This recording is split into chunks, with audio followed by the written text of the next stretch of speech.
Hello, everyone, and welcome to the Facts and Vibes podcast. This is actually the first episode in a series of episodes that I want to do called Political Junkie. The Political Junkie episodes are going to be more specifically geared to politics. Now, while the whole podcast in itself can span a range of topics, I felt it was easier to title some of these segmented episodes or topic specific episodes to kind of help draw in focus better on certain things. So it's going to be a series of episodes that I am going to do when we're talking about politics. We're political junkies. To start this one off, I want to start off by talking about the presidential debate. The first presidential debate of 2024 between Donald Trump and Joe Biden. Initial thought on it was a disaster. It was held on July 27th in Atlanta by CNN, hosted by CNN. And honestly, it was not good from either side, Trump or Biden. The rules for the debate was mics were muted when one person is speaking, after their time is up, and there was no audience. Now, if anyone here remembers the debate between the two of them, or the debates between the two of them in 2020, that was chaotic. Vote and let your senators know how strongly you feel. Vote now. Are you going to pack the Make court? sure you, in fact, let people know He doesn't want you're a to answer the senator. question. I'm not going to answer the question Why because wouldn't you answer that because question? the question you want to is put a lot of the new question Supreme Court is justice, the radical question, left. Will you shut up, man? Listen, who is on your list, Joe? It was talking over each other. It was back and forth. It was just a lot of unnecessary, considering it is a presidential debate. We're deciding on who wants to be or who is going to be the next or continuing leader of our country.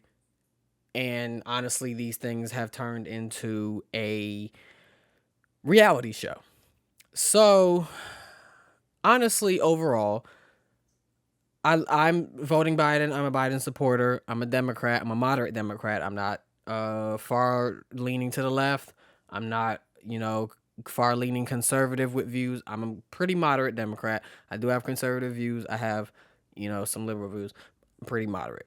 But honestly, I was disappointed by Biden's performance because there's a lot of question around his age.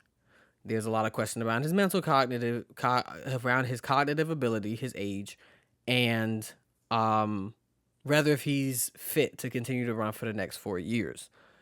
Then there's also questions around Donald Trump and his age and his cognitive ability and his ability to run the country for 4 years, which for those of us who are in tune, it probably won't be just 4 years because this man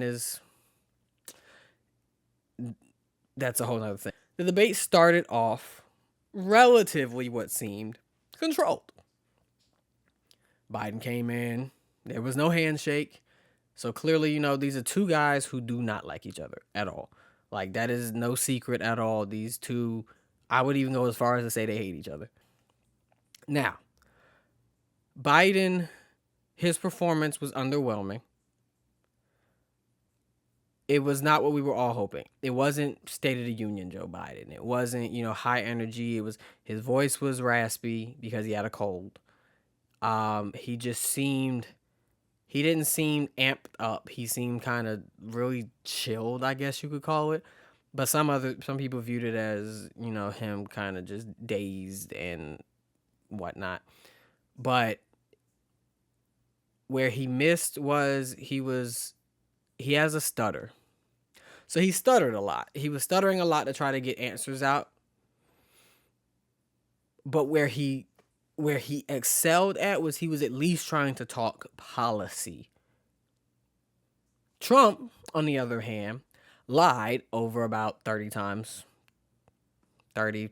times on answers. Some questions he didn't even answer.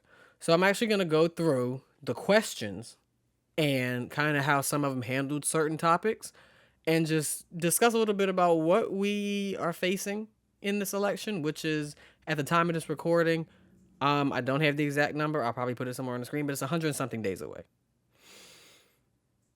This is also on record the earliest presidential debate ever.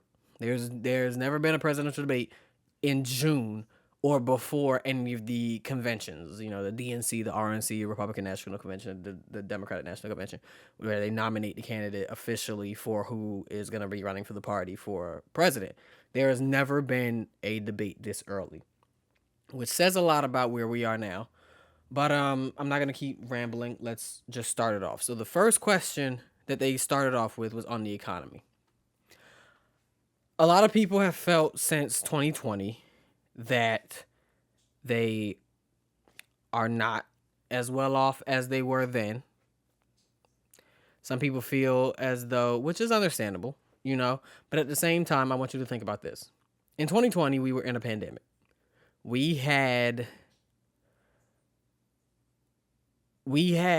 a virus going around that nobody could really even pinpoint the origins of. There was no vaccines. People were dying left and right.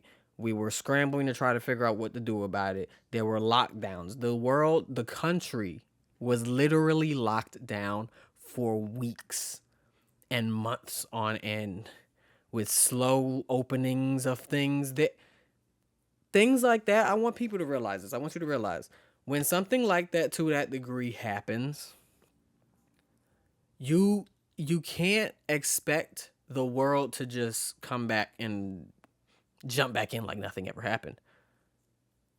The world shut down. Do you hear that? Let me lean in. The world shut down. Okay. That means businesses were closed, schools were out. There was also stimulus checks given out because people needed help. They needed financial assistance.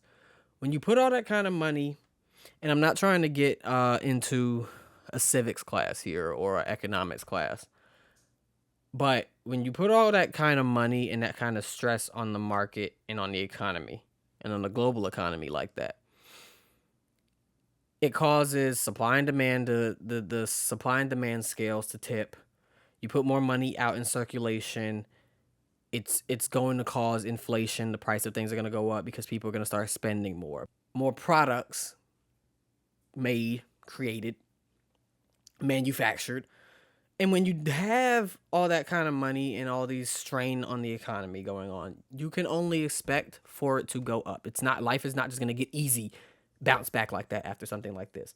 So what Biden has had to take on, because Trump was president then, and we all know how he handled it with the injecting of telling people to inject bleach, and it's a hoax and it's just a cold, it'll be gone, and a cleaning on the inside with disinfectant and UV light and all that.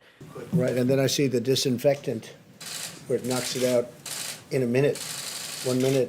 And is there a way we can do something like that by injection inside or almost a cleaning? Because you see it gets on the lungs. We know how that went. So the economy has not been what everyone would want it to be. People are still struggling. I understand that. I'm not I'm not here to tell you that the economy is doing perfectly. I'm also young and I'm living in it.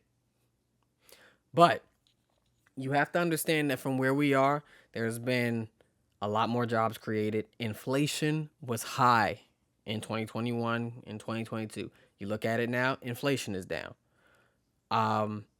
There's more jobs created. Unemployment rate is down. The stock market is booming. So the economy is doing well. People just might not feel it. So Biden, to the point that I just made, he mentioned Trump and the pandemic and what he was left to clean up with. So I'm going to let you hear a little bit of that real quick. The economy collapsed. There were no jobs. Unemployment rate rose to 15%. It was terrible. And so what we had to do is try to put things back together again. We created 15,000 new jobs. We brought out the position where we have 800,000 new manufacturing jobs. But there's more to be done. There's more to be done. Working class people are still in trouble.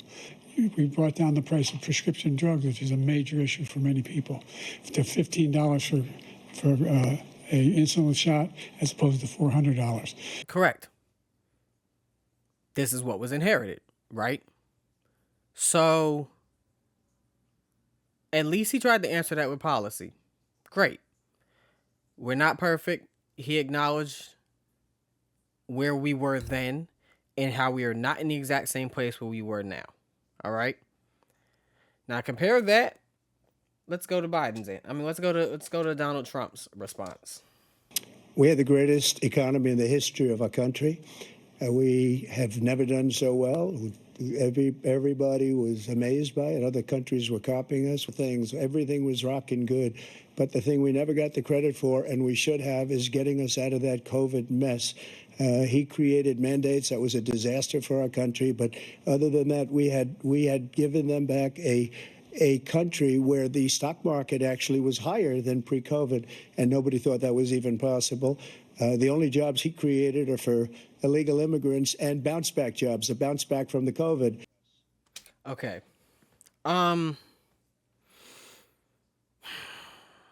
His response was clearly it lacked detail. Like, where's the numbers? So he said, what did he say? He said everything was rocking. Everything was not rocking. And that Biden created mandates that were destructive for this country. If I remember correctly, the pandemic happened when Donald was president. We were wearing masks in 2020. We were social distancing in 2020. Things were shut down in 2020. Biden didn't become president officially until January of 2021. So by that point, there were already mandates in place. So when I go into these debates, I always look for or want to hear policy. How are you going to fix issues? He gave no policies, just blame. You know, let me keep going because Biden made a good point about what Trump did on the economy, and Trump didn't really say how he was going to fix the economy. That's going to be the key running theme in here, is how even though Biden's performance was shaky, a lot of the media is saying they're saying way worse.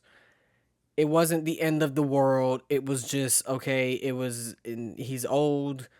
He was sick. There was no audience, in which I think he feeds off of the audience and their energy, things of that nature.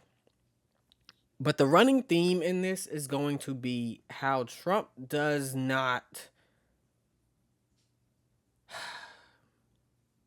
He doesn't have an answer for anything, really.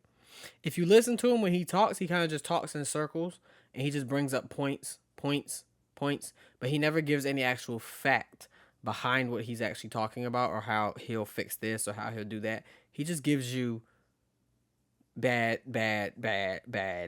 all him, better me. And that's it.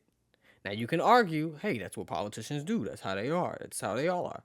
Listen, though, because there's a difference between providing policy and there's a difference between just spewing out crap and lies out your mouth.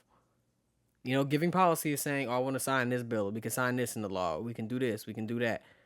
He doesn't have that. So throughout this whole debate, we got lies and Biden's attempt to give policy. Unfortunately, it wasn't delivered the way that it could have been, which is saddening. It wasn't delivered the way that it could have been. But this whole debate just brought us nowhere else. It progressed us no further.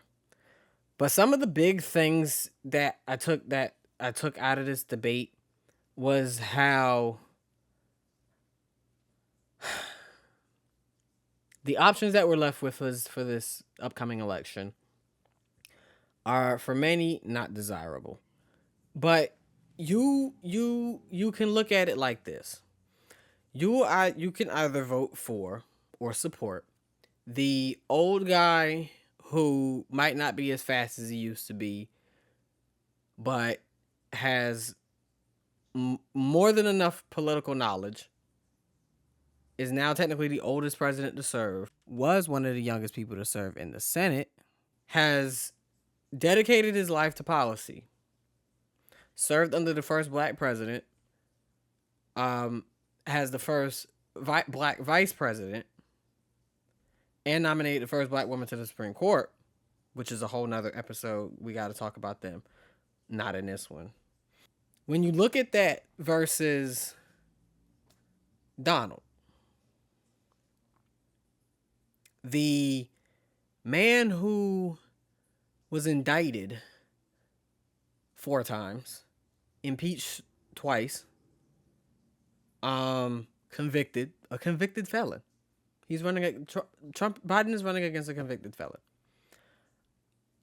He said he wants to suspend the Constitution. He led a coup when he lost. And liable for sexual assault, defamation, rape. We can keep going. Which one? Which one? Which one seems like the person that is more fit to lead this country? Okay. And if you took from this debate, oh my God, Biden is old, he isn't cognitively there, he can't do this, he needs to drop out, what are we going to do?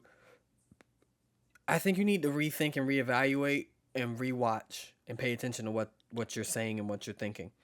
Because how can you think any of that is worse than this man? And I'm open to conversations. I love having conversations about this type of stuff. You know, I'm not against if you have the other side, if you support Trump, or if you're on the other end of this where you're like, I don't think Biden should be president, I'm gonna vote for Trump, or I don't think Biden should be, but I don't want to vote for Trump. Wherever you stand in this, I would love to hear it. I would love to hear it. You can send me a message on my Instagram. You can send me a message on Twitter. You can, I think my email is out there somewhere. I'm not gonna, Twitter, Instagram, one of those two. Hit me up there, and honestly, we can talk about it, you know? And if you and we can talk about it, and I can bring it here, and we can address some of it, whatever, however. But honestly, I don't see how you could think that this man is any better. Okay? So I'm gonna keep going on this because there was a point in this debate that I want to tack onto and kind of show you how Donald Trump does not have any answers for what he wants to do for his next presidency, honestly, besides like retribution, tearing stuff apart, and I don't know, kind of just winging it and doing his own thing because he doesn't have an actually policy or plans for this country that are actually progressive to move anything forward or to better anybody besides like his people and him. One of the next things here I want to talk about that they touched on was about Roe v. Wade and abortion access. And the back and forth here on this one was a little bit interesting. So we're gonna listen to this clip. And then we're gonna talk about it. We're gonna come back on the other side of it.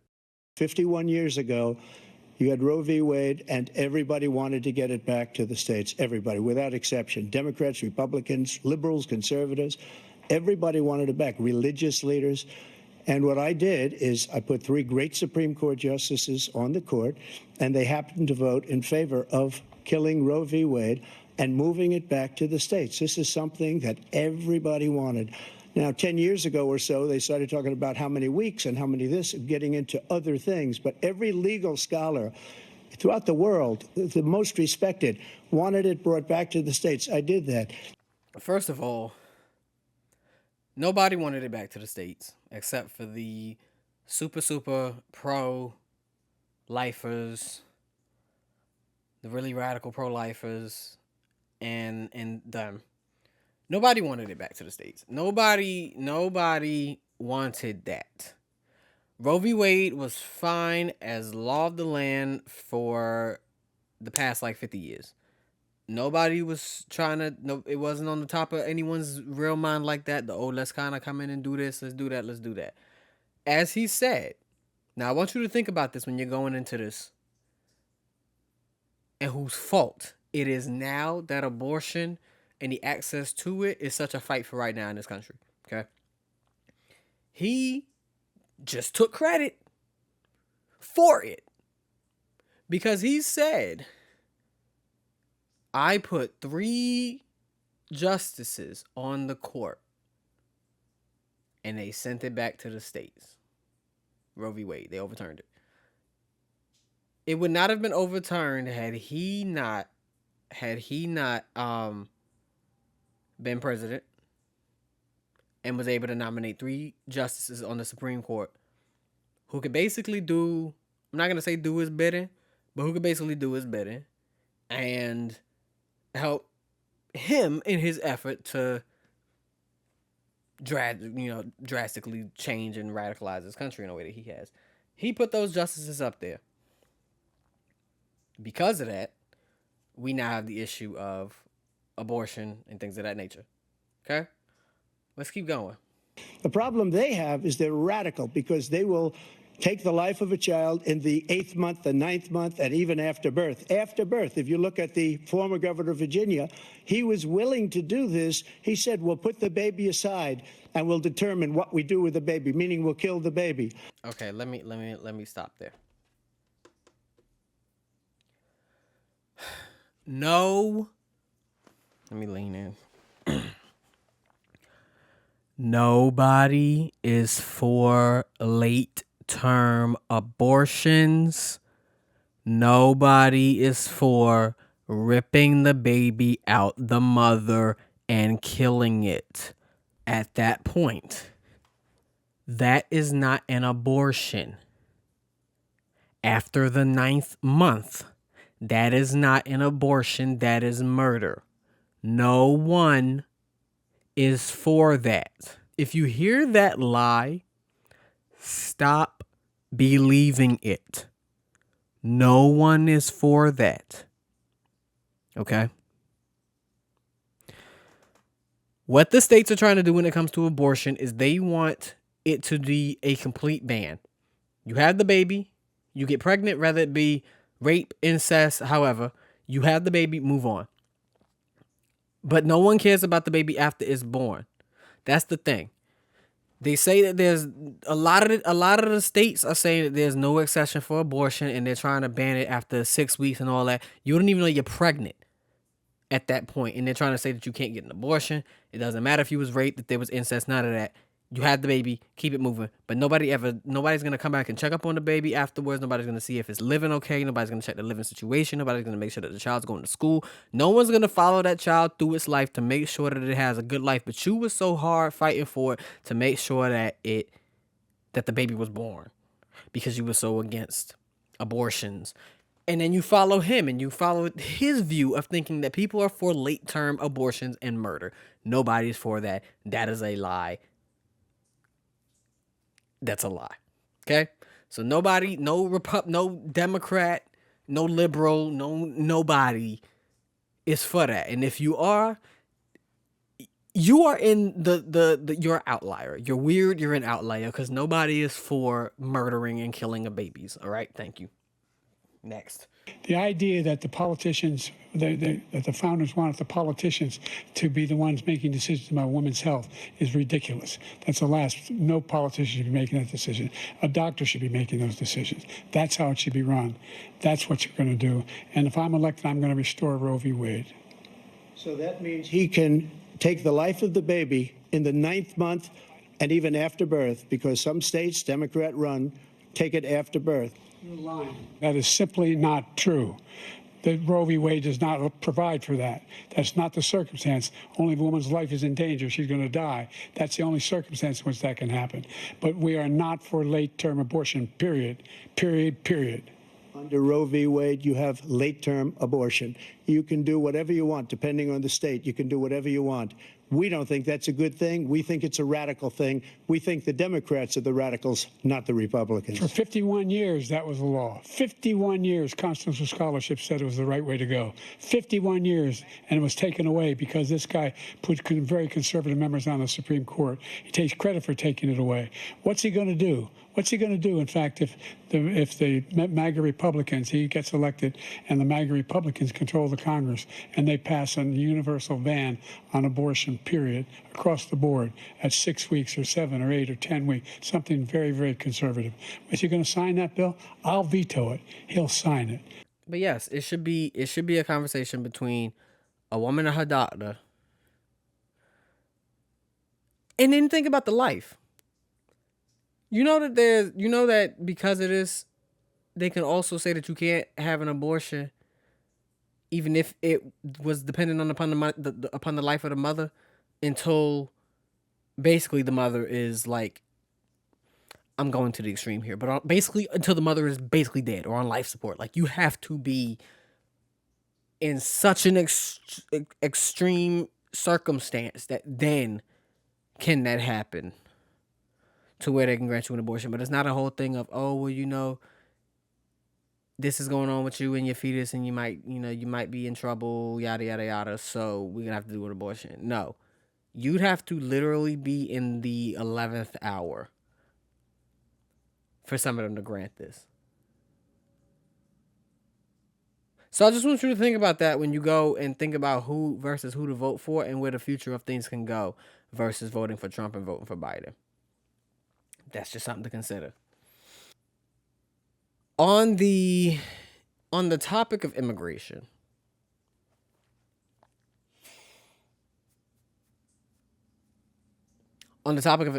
here is where I'm not even going to say if this is my conservative view, but here is where my opinion on it is. I do think that we need a better system in terms of immigration and the border. There are too many people trying to come into this country. We don't have enough space for everybody in this country. You can say we do, we don't. If you think we do, then send them out to the Middle East where there's like tumbleweeds and nothing else. Give them jobs out there, or let them build and settle over there. But sending them to these big cities and all of that like that, we don't have enough. They're sleeping on the streets. They're trying to it's driving up the homelessness. Some people are getting separated. It's just it's overall it's not good. It's not good. And it's just too many people trying to come over into this country when we already have enough issues of our own going on. I get it. There are asylum seekers. Be sensitive towards that, yada yada. But and I'm not for the wall necessarily, because that was a stupid idea. It seemed like it was a smart idea. Maybe more reinforcement and refinement around the border rather than just like a little, $5 fence that anybody can squeeze, jump over, go through, and some little barbed wire. But the wall and getting Mexico to pay for it was never going to be a thing. So let's just dead that idea. But we do have an immigration issue. So on this question here, the question was asked to Trump. Will he deport undocumented immigrants? Because according to him, he said there will be mass deportations when he gets back in, and he's already been very vocal about his views on the border.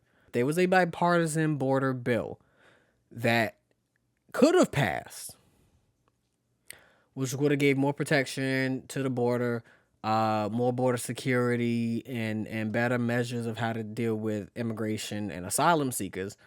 But that was deaded before it could really go anywhere. And you know why it was deaded? It was because Trump spoke out about it, said he didn't like it. It would have looked good for him politically if Biden was able to get something like that passed through the House and the Senate, and then, signed it in and fixed the immigration issue. So it would have looked better if we just stuck with the terrible immigration issues that we are having right now. It would have looked worse on Biden's presidency, and it would look better for Trump, because it would look like Biden got nothing done. There was a bipartisan bill. They were on board with it. Trump made the call before it was in and was basically like, hey, yo, if you vote for this, boom, boom, boom. That's not the word for word of how it went, but I'm kind of generalizing it. You get the gist. And so, because of that, he was able to kill the border bill, and it went nowhere. So, on this question of will he deport undocumented immigrants, I want you to hear how he answered. You've said that you're going to carry out, quote, the largest domestic deportation operation in American history, unquote.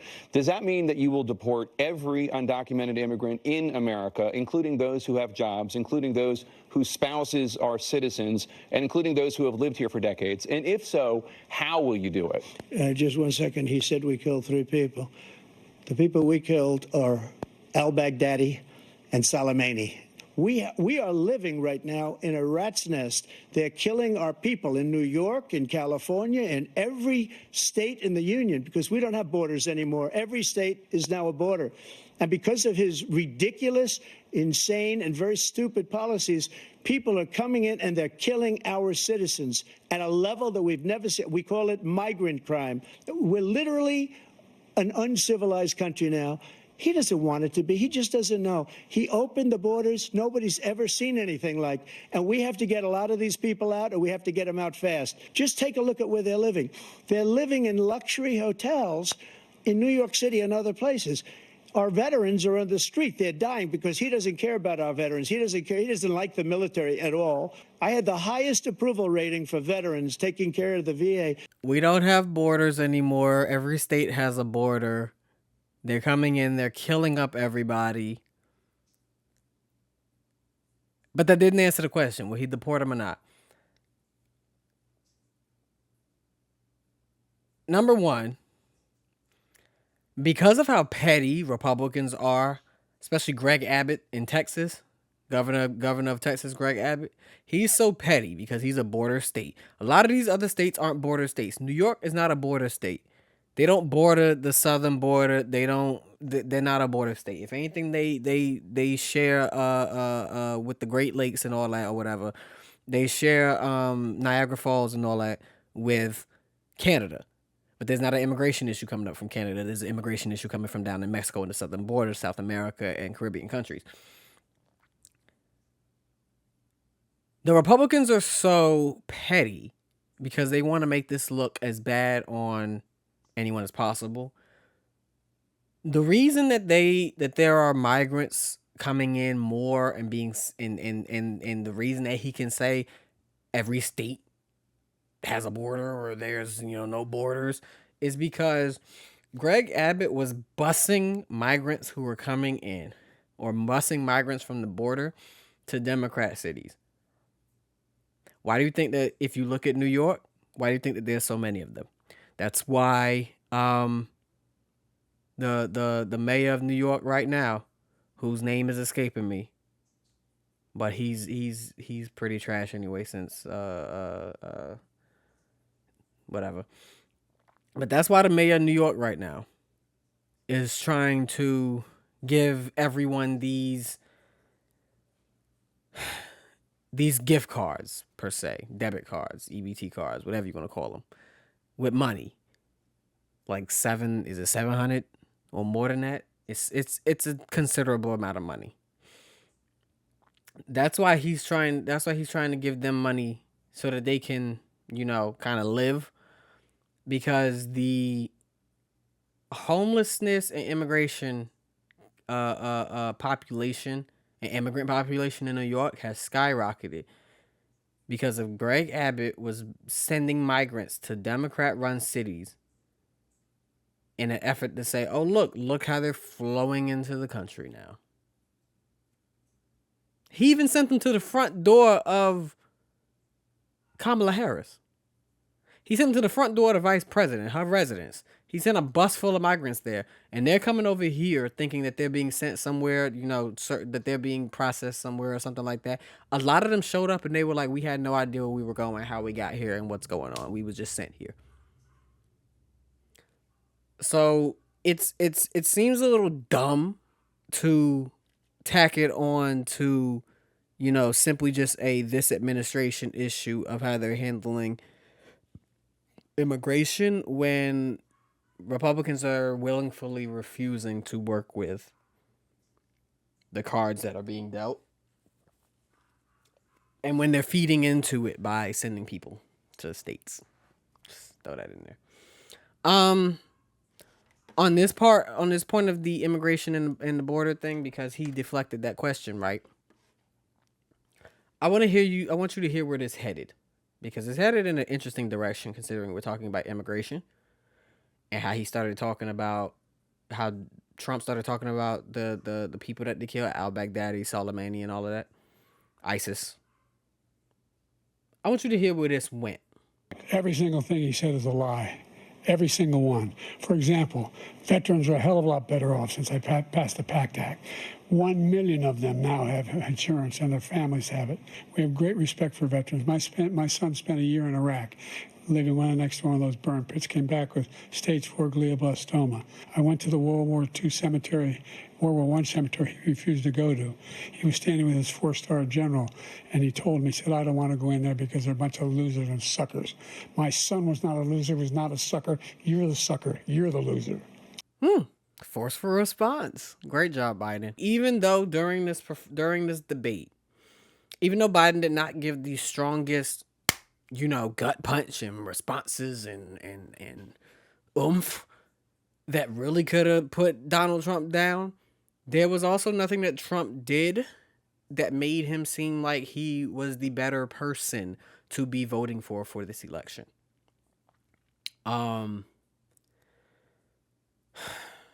If anything, it just doubled down on what we already know about him and how he already is. But it was just overlooked because people are saying Biden's old. And even though based off of this performance, like I said, it wasn't a strong, forceful response to anything from Biden, nothing in this debate, and this is my issue with this, because everybody took from this debate, oh my God, Biden did terrible. He was asleep. He's not cognitively there. The man was dazed. He didn't know where he was. He couldn't get his words out, even though he has a stutter, but no one's going to focus on that because they seem to just willingly forget. I'm here to point out the fact that there were 30-something lies said by Donald Trump throughout this debate. And we're just acting like it didn't happen. And at the time of me recording this, it's been a couple days. It's been a couple days since this debate. And the media has just on cycle about Biden and his age. And should he keep running? Should he keep running? And not to mind you, Trump is 3 years younger than him. And this man said Hannibal Lecter is a great person. Silence of the Lambs. Has anyone ever seen a Silence of the Lambs? The late, great Hannibal Lecter is a wonderful man. He oftentimes would have a friend for dinner. Remember the last scene? Excuse me, I'm about to have a friend for dinner as this poor doctor walked by. I'm about to have a friend for dinner, but Hannibal Lecter, congratulations, the late, great Hannibal Lecter. Hannibal Lecter's not even a person, he's a character. But I'm getting off topic. The next point I want to get on is January 6th. You remember that? Everybody remember January 6th? Yeah, just for awareness, be advised, there's probably about 300 Proud Boys. They're marching eastbound in this 400 block of kind of Independence, actually on the mall towards the United States Capitol. I am not allowed to say what's going to happen today because everyone's just going to have to watch for themselves. But it's going to happen. Something's going to happen. Because if Mike Pence does the right thing, we win the election. All Vice President Pence has to do is send it back to the states to recertify, and we become president, and you are the happiest people. We have a breach of the Capitol to the upper level. Jack, be advised, they're requesting additional resources on the east side as they've broken into that window and they're trying to kick it in. Mike Pence didn't have the courage to do what should have been done to protect our country and our Constitution, giving states a chance to certify a corrected set of facts, not the fraudulent or inaccurate ones which they were asked to previously certify. The U.S. demands the truth.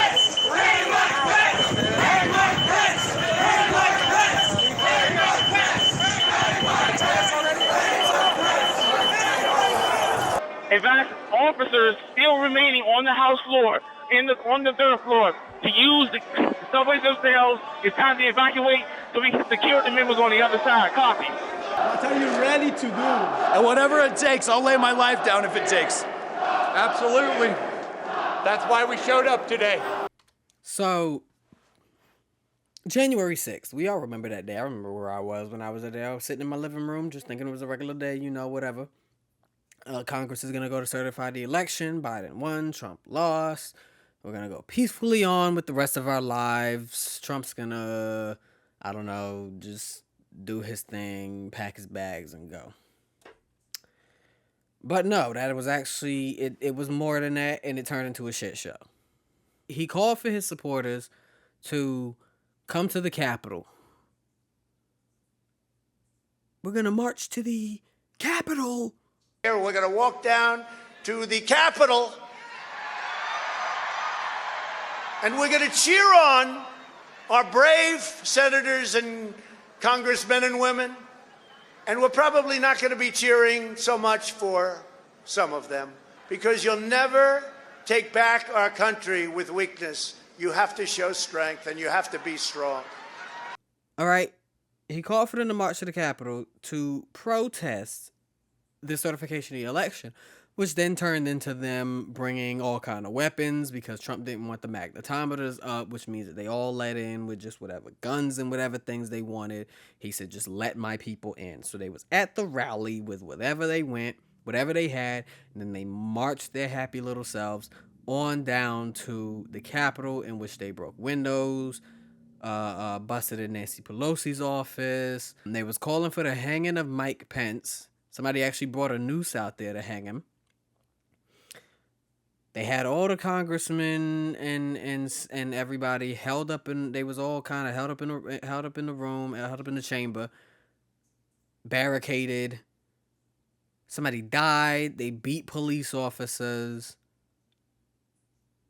A lot, and they were rioters. They were insurrectionists, and according to Trump, they should be freed. They are hostages, according to him. They're not thugs, criminals, and prisoners. They're hostages. And he thinks that nobody did anything wrong. So the question that was proposed to him was, what does he say to voters who say you violated your constitutional oath? You want to hear how he answered that? Come on, let's hear how he answered that. What do you say to voters who believe that you violated that oath through your actions and inaction on January 6th and worry that you'll do it again? Well, I don't think too many believe that. And let me tell you about January 6th. On January 6th, we had a great border. Nobody coming through, very few. On January 6th, we were energy independent. On January 6th, we had the lowest taxes ever. We had the lowest regulations ever. On January 6th, we were respected all over the world. All over the world, we were respected. And then he comes in, and we're now laughed at. We're like a bunch of stupid people. Okay, so we just deflected the whole question, right? we just choose to deflect from the whole question. This is the option that we are up against. This is the option that is on the ballot to become president again. He couldn't even answer that simple question. What do you say to people who say you violated your oath? What do I say to people who say I violated my oath? We were respected on January 6th all around the world, and then Biden came in, and now we're not respected. They didn't answer the question, dude. They didn't answer the question. Okay? Then he shifted blame. Let's talk about how he tried to shift blame on the Nancy Pelosi and say she was the reason for January 6th. You have 80 seconds left. My question was, what do you say to those voters who believe that you violated your constitutional oath through your actions and inaction on January 6, 2021, and worry that you'll do it again? Well, I didn't say that to anybody. I said peacefully and patriotically. And Nancy Pelosi, if you just watched the news from 2 days ago, on tape to her daughter, who's a documentary filmmaker, they say, but she's saying, oh, no, it's my responsibility. I was responsible for this, because I offered her 10,000 soldiers or National Guard, And she turned them down. And the mayor of, in writing, by the way, the mayor, in writing, turned it down, the mayor of D.C. They turned it down. I offered 10,000 because I could see, I had virtually nothing to do. They asked me to go make a speech. I could see what was happening. Everybody was saying they're going to be there on January 6th. They're going to be there. And I said, you know what? There's a lot of people coming. You could feel it. You could feel it, too, and you could feel it. And I said, they ought to have some National Guard or whatever.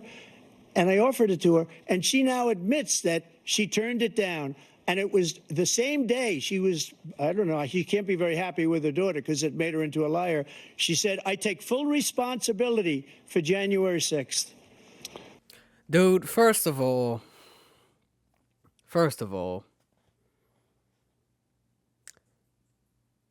no one really knew that it was going to turn into that besides you because you called your people. So if Nancy Pelosi said we don't need National Guard because I don't think that this is going to go that far, I don't blame her because nobody thought it was going to go that far. He sat there during the whole thing and tweeted. He could have went out there and said, hey, everybody go home, stop this, I condemn this. He could have got in front of a podium. He could have went live. Anything. He had a multitude of options. He did nothing but sit there and watch it and let it happen until it got to the point where all his people had to basically beg him to do something. He did nothing on January 6th. He did nothing but let it happen. And then afterwards, he said, go home, peace, go home. We love you. We love you. You said you loved them. And also, while it was all going on, when they was chanting, hang Mike Pence, he sent out a tweet. And the tweet said, Mike Pence didn't have the courage to do what was needed.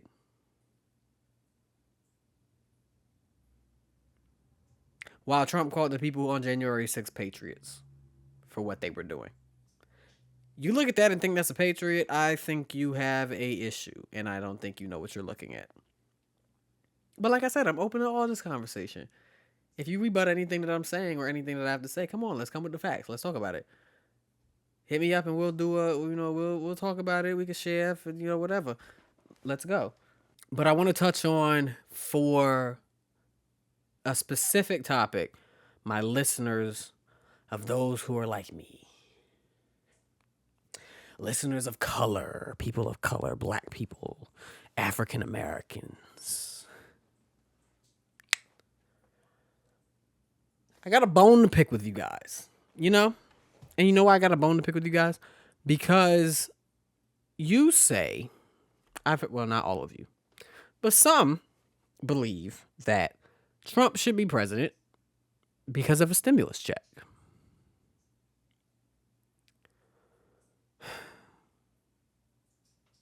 He should be president because he made us rich. He gave us money.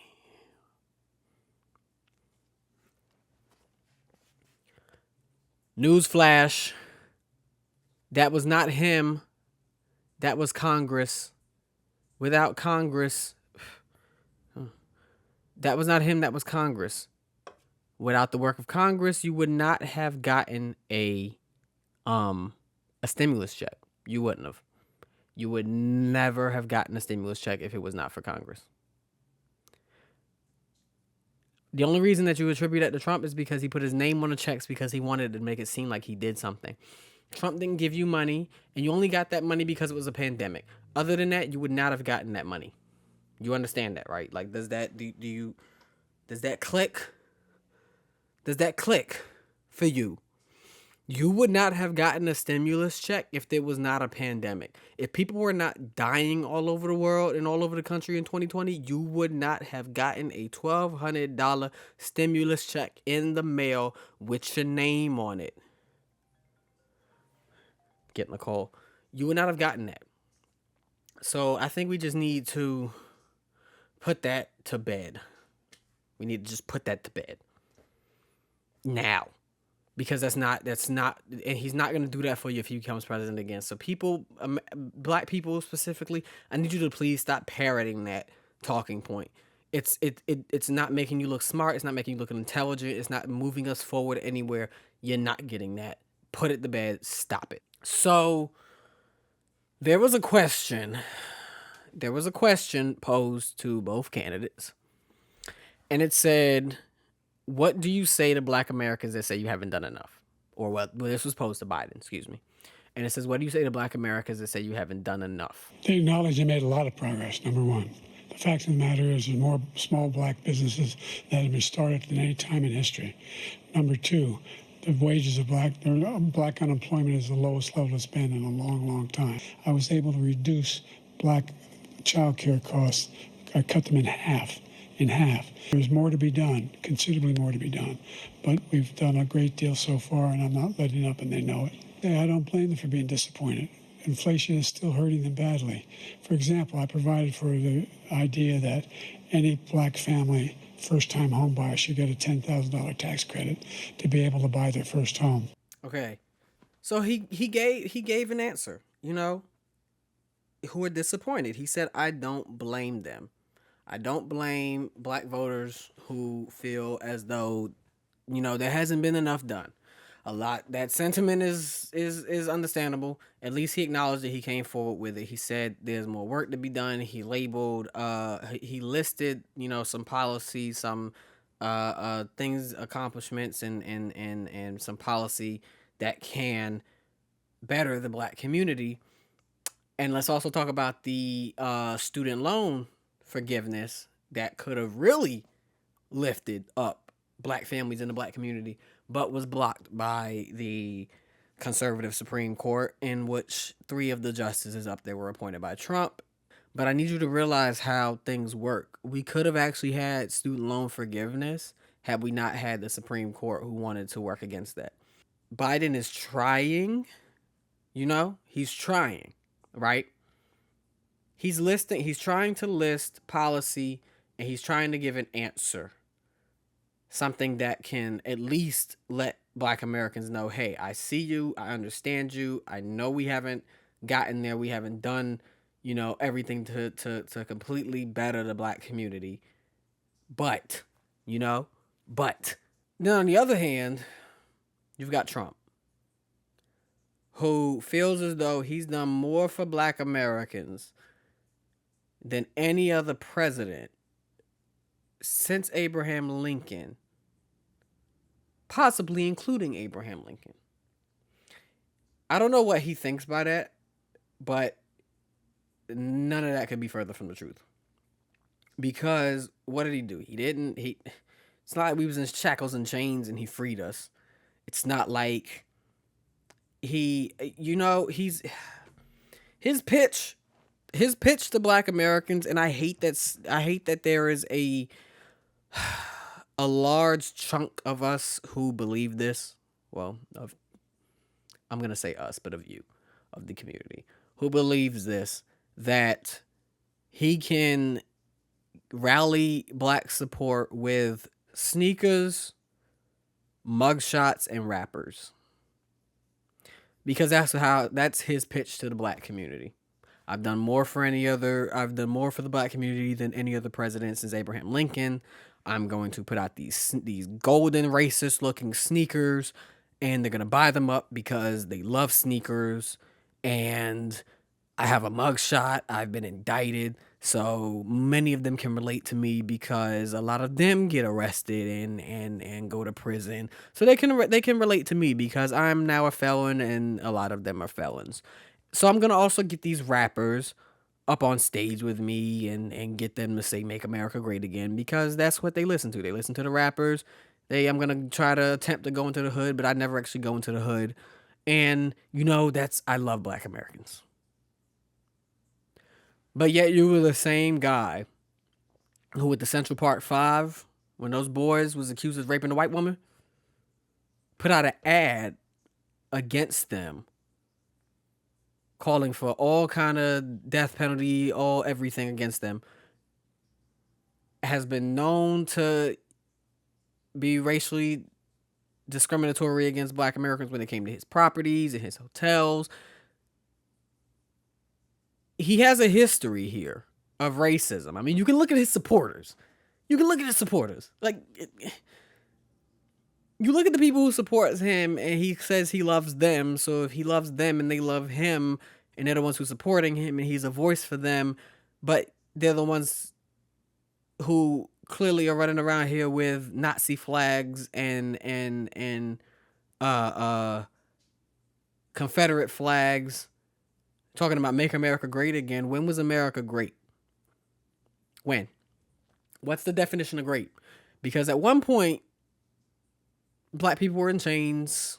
Segregation was not that long ago. So when was America great? Answer me that question. When was America great? I don't see how, as a black American, we can think that this, or you can think, that he is a viable option just because Biden is old. Now that I've gotten that on the table, I want to play Trump's response real quick. His big kill on the black people is the millions of people that he's allowed to come in through the border. They're taking black jobs now, and it could be 18, it could be 19, and even 20 million people. They're taking black jobs. What is the black job? Because you can say they're coming in and they're taking jobs, which is then impacting black Americans because the jobs that black Americans could go out to get are being taken by people who are coming in through immigration. But it's the wording of it. They're coming in and they're taking black jobs. What is a black job? Somebody tell me that, please. I just elaborate on that for me. What is a black job? He views certain jobs as a black job rather than it just being a job that black Americans can go out to do and work. Great. It was a long debate. There's a lot of topics. There's a lot of conversations. But that was just a little bit of the introduction and things that I, just to kind of put some food on the table so that we could start eating off of it. You feel me? So, like I said, if you have any anything that you want to say on any of this, please, by any means, hit me up, comment, share, whatever, and we can talk about it. I'm open to all conversations about anything because we're going to keep talking about this. Like I said, we have an election coming up, and beyond that, there are things in this country that we just need to talk about when it comes to politics and educate and help people understand and just give some of the facts.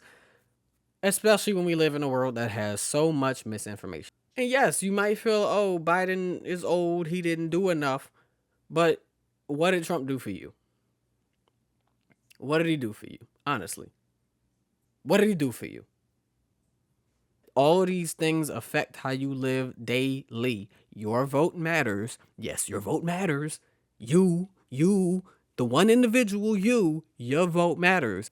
I'm going to leave it there. Thank you again for listening, and I hope to see you for the next one.